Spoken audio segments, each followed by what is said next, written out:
بیش از 65% نقلیات جمعیتی و ماشین‌های تاکسی دوشنبه در دوره پاندمی از فعالیت باز ماندند.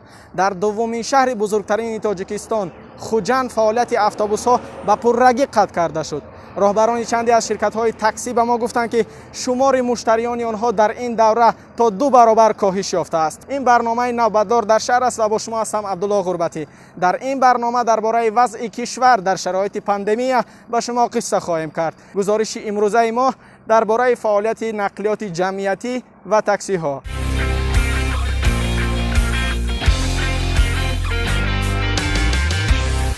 در شهر دوشنبه تا دوره پاندمی بیش از 2000 نقلیات جمعیتی فعالیت میکرد. این با شمول ترالیبوس ها، اتوبوس ها و همچنین نقلیات خرد مسافرکش به اصطلاح اسپرینتر و گازل ها. مردم از نارسایی نقلیات جمعیتی و از معیار زیاد آدم گرفتن آنها شکایت میکرد. اما بعد از شروع پاندمی و به تعطیل فرستادن مکتب بچه ها و دانشجویان و همچنین بستن بازارها و با کار فاصلوی گذاشتن کارمندان بسیاری از مؤسسه ها، طوری به نظر می رسد اکنون نقلیات جمعیتی است که از نبود مسافران شکایت می کند.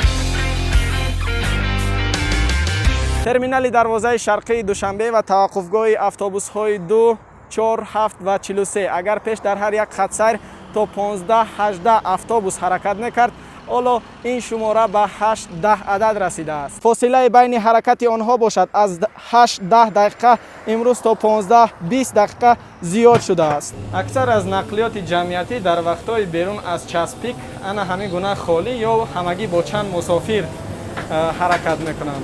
اکنون در نقلیات هم نفران جوان و هم سال رفته میتوانند جای نشست یابند و تقریبا هیچ نفری راستا نمیرود. اگر وضعیتی به وجود آمده را به نوبت نگیریم، شخصا من آرزو داشتم که نقلیات جمعیتی را من از انا همین گونه ببینم. نقلیات خرد بارکش به اصطلاح اسپرینتر و گازل ها هم تقریبا همین گونه فعال است. البته در وقت‌های چسپیک این ماشین ها پر میشوند و اما در کل آن تجمع و آن حالت هایی که تا سقف ماشین مسافر بار میکردن دیگر دیده نمیشود. بیش از این به نقلیات به اسپرینتر ها و دیگر نقلیات جمعیتی توصیه داده شده است که زیاد آدم نگیرند از همان شمار جایهای نشستشان.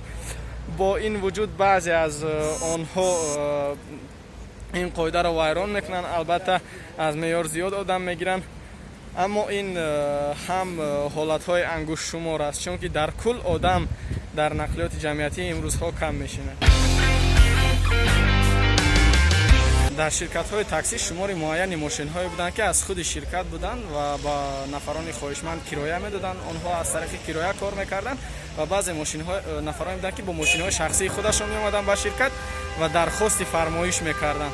اما وقتی که پاندمی اعلان شد و کرونا ویروس خروج کرد و گشت و گذار مردم کم شد، شرکت ها آن نفرانی که با ماشین خودشان آمدگی بودند آنها را جواب دادند و تنها همون ماشین های کار میکنند که در اختیار شرکت هستند. در این دوره بسیاری از ماشین ها یعنی که صاحبان اون نفرانی که با ماشین های خودشان کار میکردند در ایستگاه ها و توقفگاه ها آمده در خط سیرهای 8 مثلا 3 1 و دیگر خط سیرها مسافر کشانی میکنن. از همین راه همون قرض ها، نفر شاید قرض گرفته ماشین خریده بود، نفری که شاید قرض بانک دارد یعنی که همارزه برای کرایه ماشین پول میسپارد، این خراجاتشون هم میپوشانند.